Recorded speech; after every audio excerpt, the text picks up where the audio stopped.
आज जैसा कि आनंद जी ने बताया, आज हमारी कैबिनेट की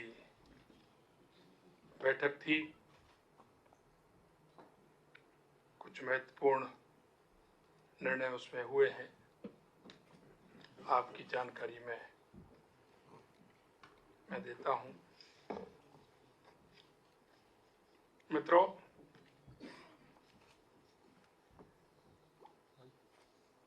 सबसे पहले तो राजस्थान में बार बार बात आती थी पेट्रोल डीजल को लेकर के। आज हमने दो कायदे इसमें किए हैं। राजस्थान के अंदर डीजल पेट्रोल के अंदर विसंगतियां थी।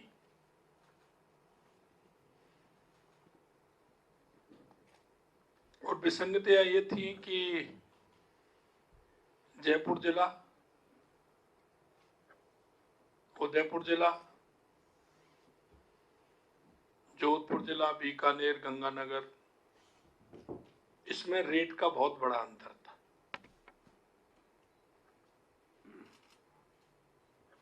राजस्थान में डीजल में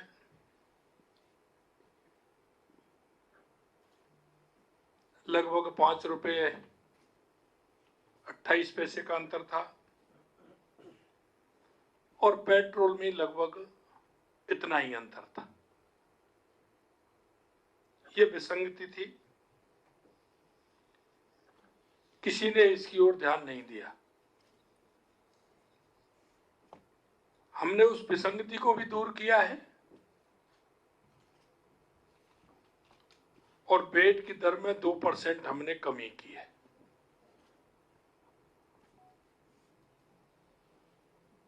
हमारा ये जो विसंगति, क्योंकि सबसे ज्यादा महंगा डीजल हमारे बॉर्डर के क्षेत्र में मिलता था, चाहे वो गंगानगर हनुमानगढ़ हो, जोधपुर जालौर हो, या हमारा उदयपुर का क्षेत्र हो, या कोटा का क्षेत्र हो। वहां के हमारे जो पेट्रोल पंप थे, क्योंकि डीजल दूसरे प्रदेश से लाते थे तो उनकी भी सेल कम थी, तो हमने इसे देखते हुए और महंगाई से राहत देने के लिए हमने जिस तरह से सिलेंडर हमने 450 रुपए में किया था, वही मोदी जी की गारंटी हमने पेट्रोल डीजल की बेट दर 2% की कमी करने तथा ऑयल मार्केटिंग कंपनी द्वारा युक्ति संगत करने के फलस्वरूप प्रदेश में पेट्रोल में 1 रुपये 40 पैसे से लेकर के 5 रुपये 30 पैसे तक कम होगा पेट्रोल के अंदर। इसी प्रकार डीजल में 1 रुपये 34 पैसे से लेकर के 4 रुपये 85 पैसे तक कम होगा। जहां पहले ज्यादा था वहां कम होगा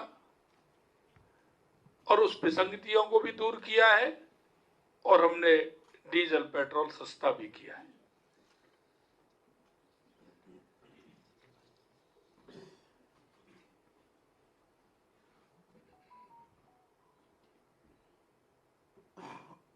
डीजल की और पेट्रोल की दोनों में हमने इसमें कम किया है।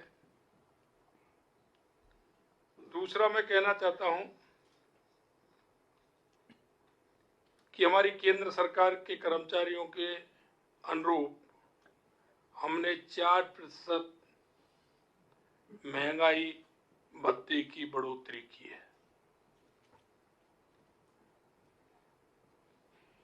इसमें 1 जनवरी 2024 से 50% महंगाई भत्ता देय होगा। पूर्व में राज्य कर्मचारी एवं पेंशनर को 46% महंगाई भत्ता दिया जा रहा था, हमने 4% बढ़ा करके इसको 50% किया है। हमारे इस निर्णय का लाभ लगभग 8 लाख कर्मचारियों एवं 4,40,000 पेंशनर्स को मिलेगा। बढ़े हुए महंगाई भत्ते का लाभ राज्य कर्मचारी व पेंशनर्स के अतिरिक्त पंचायत समिति तथा जिला परिषद के कर्मचारियों को भी देय होगा। इस क्रम में कर्मचारियों को वेतन माह मार्च 2024 से अप्रैल 2024 से बढ़े हुए महंगाई भत्ते का नकद भुगतान किया जाएगा तथा दिनांक 1/1/24 से 29/2/24 की राशि संबंधित कर्मचारियों के सामान्य प्रावधायी निधि, सामान्य प्रावधायी निधि 2004, सामान्य प्रावधायी निधि SAV खाते में जमा की जाएगी। राज्य कर्मचारियों को संबल देने के लिए राज्य सरकार इस बढ़ोतरी पर सालाना करीब 1640 करोड़ रुपए का इस पर व्यय आएगा। इसी तरह से डीजल में हमारा जो है कल 15 तारीख से सुबह 6 बजे पेट्रोल डीजल की रेट कम हो जाएगी और इसका लगभग 1500 करोड़ रुपए का भार राज्य सरकार पर आएगा। मित्रों, अगर मैं बात करूं 3 महीने की, तो आपने देखा होगा 3 महीने के अंदर लगातार पेपर लीक के मामलों को त्वरित जांच करने के लिए, दोषियों के खिलाफ सख्त कार्रवाई करने के लिए राज्य सरकार ने जो जनता के बीच में वायदा किया था और आपके सामने मैंने यहां से ही बैठ करके 16 दिसंबर को SIT के गठन की घोषणा आपके सामने यही मैंने की थी। उस SIT ने जिस तरह से काम किया है वो आपके सामने है। परीक्षाओं में कुल 13 प्रकरणों में पेपर लीक की जांच की जा रही है तथा गठन से लेकर अब तक लगभग 63 आरोपियों को गिरफ्तार किया है। राज्य में संगठित अपराधों और प्रभावी नियंत्रण अपराधियों के विरुद्ध सख्त कार्रवाई किए जाने हेतु राज्य स्तर पर एक विशेष दल हमने एंटी गैंगस्टर टास्क फोर्स का गठन भी किया है, जो हमारे ADG दिनेश MN अतिरिक्त महानिदेशक पुलिस अपराध शाखा के नेतृत्व में काम कर रही है। पुलिस द्वारा चलाए जा रहे विशेष अभियान आपने देखा है 5/1/2024 से 25/2/24 तक की गई कार्रवाई भी लगातार आपने अपने टेलीविजन के माध्यम से और अपने प्रिंट मीडिया के माध्यम से आपने बताई है। मैं अगर बात करूं 9,371 आदतन अपराधी, 10,092 टॉप, 646 इनामी, 4,295 स्थायी वारंटियों को तथा 46 उद्घोषित अपराधियों को गिरफ्तार किया गया था। इसी तरह से लगातार आप देख रहे हैं। आपने दोबारा बता दीजिए अपराधियों। 9,371 आदतन अपराधी, 1,092 टॉप, 646 इनामी, 4,295 स्थायी वारंटी है और 46 उद्घोषित अपराधियों को गिरफ्तार किया। अवैध बजरी खनन के 602 प्रकरण दर्ज कर 420 व्यक्तियों को गिरफ्तार किया एवं 45,893 टन अवैध बजरी जब्त की गई। अवैध शराब के 3118 प्रकरण दर्ज किए, 2921 व्यक्तियों को गिरफ्तार एवं 2.40 लाख लीटर अवैध शराब जब्त की गई। इसी तरह मादक पदार्थों के विरुद्ध 619 प्रकरण दर्ज कर 732 व्यक्तियों को गिरफ्तार किया। 57.51 करोड़ रुपए के मादक पदार्थ जब्त किए। अवैध आग्नेयास्त्रों के विरुद्ध 239 प्रकरण दर्ज किए। 312 व्यक्तियों को गिरफ्तार किया गया। 306 अवैध आग्नेयास्त्र और 821 अवैध कारतूस बरामद किए। सभी पुलिस स्टेशनों में महिला डेस्क स्थापित करने के क्रम में शेष रहे 174 पुलिस थानों में भी महिला डेस्क की स्थापना कर महिला पुलिस कर्मियों की नियुक्ति की जा चुकी है। यही नहीं मित्रों, बीट सिस्टम है, उसको भी हमने प्रभारी बनाया है। उसको प्रभावी बनाने के लिए हमने साधन संसाधन की बात हमने उनसे कही है। नवीनतम फोटोग्राफर को संकलित करते हुए अपराधियों को प्रोफाइल कर बीट सिस्टम को और अधिक प्रभावी बनाने का कार्य प्रारंभ किया है। इसके अलावा लगातार आप देख रहे हैं जिस तरह से ERCP की हमारी योजना हमने प्रभावी रूप से रखते हुए उसके काम प्रारंभ हुआ है। उसका स्टाफ भी हमने लगा दिया और हमारी जमीन अधिग्रहण की कार्रवाई भी प्रारंभ करने का हमें निर्देशित किया है। ये काम भी हमारा आगे बढ़ा है। जैसा कि आपको बताया, उक्त लिंक परियोजना के द्वारा राजस्थान में पेयजल उद्योग हेतु जल राज्य में 13 जिले माने 21 जिले वर्तमान के, उनको पीने का पानी भी मिलेगा और 2,80,000 हेक्टेयर सिंचाई का भी, और हमारे बीच में रास्ते में पड़ने वाले बांधों को भी उससे भराया जाएगा। यमुना जल पर मई 1994 संपादित समझौते के अनुसार से राजस्थान को हरियाणा स्थित ताजेवाला हेड पर मानसून के दौरान 1917 क्यूसेक जल आवंटित जल के उपयोग हेतु दिनांक 17/2/2024 को केंद्र सरकार, हरियाणा सरकार, राजस्थान सरकार के बीच में समझौता हुआ। ये आप सभी को उसकी जानकारी है। सड़कों की हम अगर बात करें तो आरओबी और सेतु बंधन के लिए केंद्र सरकार ने CRIF के तहत 972 करोड़ रुपए का अनुमोदन प्राप्त किया है। कल ही किया है उन्होंने, ये कल ही 972 करोड़ रुपए का अनुमोदन हमें प्राप्त हुआ है। राष्ट्रीय राजमार्गों की लागत राशि 840 करोड़ की स्वीकृति एवं निविदा जारी की गई है। वित्तीय प्रोत्साहन योजना के तहत पिछले 8 माह से लंबित 883 किलोमीटर के 297 कार्य राशि 119.77 करोड़ रुपए की स्वीकृति वर्तमान सरकार के प्रयासों से दिनांक 21/2/2024 को जारी की गई थी। मित्रों, मैं कहना चाहता हूं कि हमने हर विधानसभा के अंदर 5 करोड़ रुपए की सड़कों के निर्माण के लिए हमने स्वीकृति प्रदान की है। हर विधानसभा में 5 करोड़ रुपए की सड़कों की स्वीकृति हमने प्रदान की है। यही नहीं, 3 करोड़ रुपए की राशि हमने अस्पताल, विद्यालय, सामुदायिक भवन, इस तरह के जो कार्य हैं,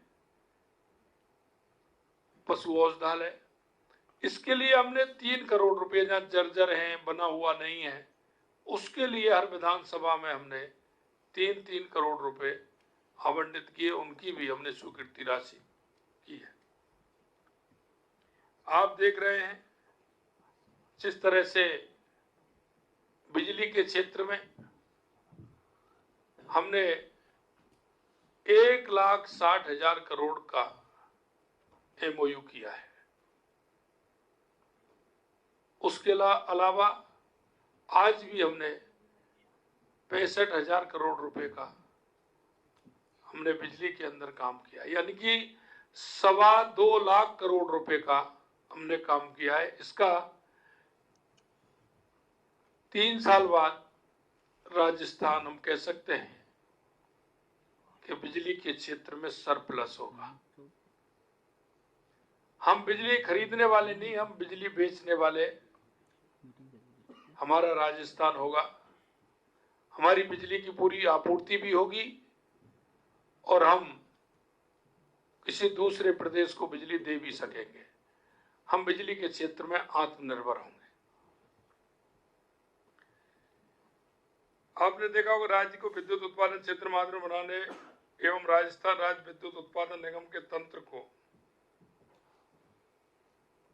सुदृढ़ करने के लिए माननीय मुख्यमंत्री राजस्थान, माननीय केंद्रीय कोयला मंत्री भारत सरकार, माननीय केंद्रीय ऊर्जा मंत्री भारत सरकार की उपस्थिति में Rajasthan Rajya Vidyut Utpadan Nigam limited, NTPC limited, NTPC green energy limited, coal India limited एवं एनएलसी इंडिया लिमिटेड के मध्य दिनांक 10/3/2024 को 3325 मेगावाट की थर्मल परियोजनाएं एवं 28,500 मेगावाट की अक्षय ऊर्जा परियोजना संयुक्त उपक्रम के तहत स्थापित करने के लिए एमओयू किया गया था। पावर ग्रिड कॉरपोरेशन के साथ राज्य में प्रसारण तंत्र को सुदृढ़ एवं विकसित करने के लिए संयुक्त उपक्रम में 26.74 शेयर धारिता के अनुपात में स्थापना हेतु एमओयू किया गया, जिसके तहत 10,000 करोड़ रुपए का निवेश होगा। राजस्थान ऊर्जा विकास निगम एवं एसजेवीएन के मध्य 600 मेगावाट सौर ऊर्जा परियोजना से बिजली की आपूर्ति के लिए पावर परचेज एग्रीमेंट पर हस्ताक्षर किए गए। इसमें 100 मेगावाट ट्रैफिक आधारित निविदा प्रक्रिया के तहत 2.62 पैसे प्रति यूनिट तथा 500 मेगावाट एमएनआरआई की सीपीएसयू स्कीम के तहत 2.57 पैसे प्रति यूनिट की दर से 25 वर्ष के लिए विद्युत आपूर्ति की जाएगी। इसमें हमने रेट भी निर्धारित की है और ये रेट एक दिन के लिए नहीं, 2 दिन के लिए नहीं, ये 25 साल के लिए है, क्योंकि आने वाले समय में आप सभी समझते हैं कि ऊर्जा की कितनी आवश्यकता रहेगी। उसे देखते हुए, जैसा कि मैंने पहले दिन आपको कहा था, हमारी सरकार योजना बनाते समय इस बात का ध्यान रखेगी कि वो योजना लंबे समय के लिए हो। आने वाले 20 साल, 25 साल के लिए हमारी, 30 साल के लिए हमारी योजना हो। अगर हम लंबी योजना बनाएंगे, उसे आगे देखते हुए बनाएंगे, तो वो योजना की लागत कम होगी और हमारा फायदा उसको लंबे समय तक मिलेगा। हमारी सोच हमारे राजस्थान को विकसित राजस्थान बनाना है। हमारी सोच हमें हर क्षेत्र में राजस्थान को अग्रणी राजस्थान बनाना है। चाहे हमारा पानी की व्यवस्था हो, बिजली की हो, और हमारी धीरे धीरे आप देखेंगे हमने जिस क्षेत्र के लिए योजनाओं की आवश्यकता होगी, वो योजनाएं हमारी 20 और 25 साल के लिए होंगी। मैं आपसे कहना चाहता हूं कि हमारी ये जो कोल आधारित परियोजना 800 मेगावाट सौर ऊर्जा परियोजना ट्रैफिक आधारित निविदा प्रक्रिया माध्यम से करने हेतु प्रक्रिया प्रारंभ कर दी गई है। इन परियोजना को स्थापना से लगभग 64,000 करोड़ रुपए का निवेश अपेक्षित है। इसमें अलग अलग है, 4 हमारी योजनाएं, चारों में अलग अलग हैं। आज हमारी 65,000 करोड़ रुपए की है। इन सभी को मिलाकर के मैं आपसे कहना चाहता हूं कि इन योजनाओं को हमने जिस तरह से निर्धारित किया है, आज भी हमने जो एक योजना हमारी है उसको भी हमने 65,000 करोड़ रुपए की योजना बिजली की, एनर्जी की जो दी है, इन दोनों को मिलाकर के हमारी योजना काफी बड़ी योजना हमारी होती है, जो आगे हमारा 25 साल तक हमारा इन पर काम चलेगा। आपने देखा होगा हमने किसानों के लिए, जैसा हमने कहा और हमारे वायदे में जो हमने आपसे बात रखी कि किसानों के लिए हमने किसान सम्मान निधि देने का काम हमने किया है और 100 दिन की कार्य योजना में भी हमने जिस तरह के कार्य किए हैं वो सभी कार्य आपके सामने आपको मिलेंगे।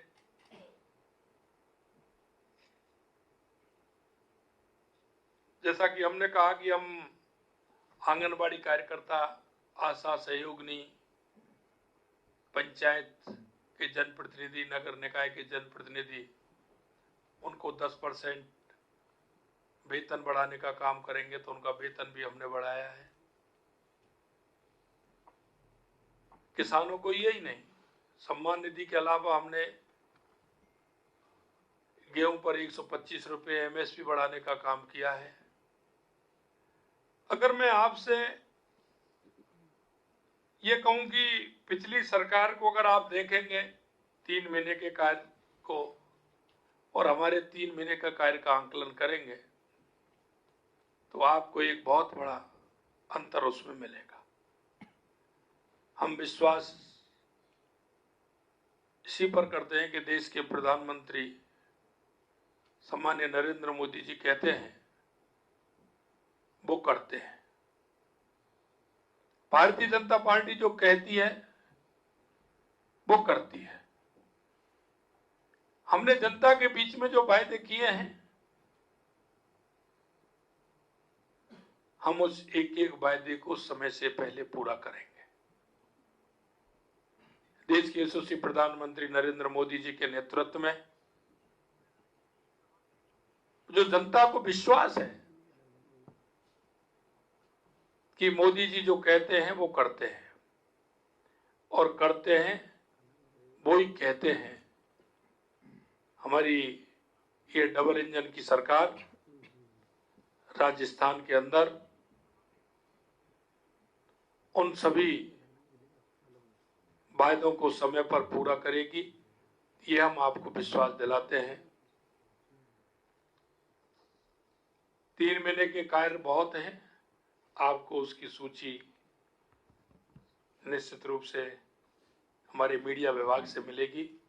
हम आपको पूरी सूची, क्योंकि बड़ी है, हम आपको उसको देने वाले हैं।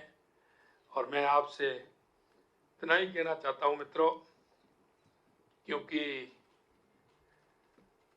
आप भी हमारी योजनाओं को नीचे तक पहुंचाने का काम कर रहे हैं। आपके माध्यम से हमारी योजनाएं और योजनाओं का आकार नीचे तक जाता है। मैं आपसे यही कहना चाहता हूं कि आप जो माननीय यशस्वी प्रधानमंत्री नरेंद्र मोदी जी कहते हैं, हमारी सरकार उस पर खरा उतरेगी और हमने जो आप जनता के बीच में जो वायदे किए हैं उनको हम पूरा करेंगे। बहुत बहुत धन्यवाद। भजनलाल जी, पेट्रोल डीजल समान पूरे राजस्थान में एक समान रहेगा? एक मिनट। बहुत बहुत धन्यवाद सम्माननीय मुख्यमंत्री जी एवं उप मुख्यमंत्री जी, बहुत बहुत धन्यवाद, आपका आभार। मैं सभी पत्रकार बंधुओं को निवेदन करता हूं कि जो प्रेस नोट और वो है वो डिजिटल माध्यम से आपको भेज दिए जाएंगे। प्रेस ब्रीफिंग यहीं समाप्त होती है। धन्यवाद। आप सभी सवालपहार पर आमंत्रित हैं, तो सवालों का जवाब देंगे आगे खूब कोई।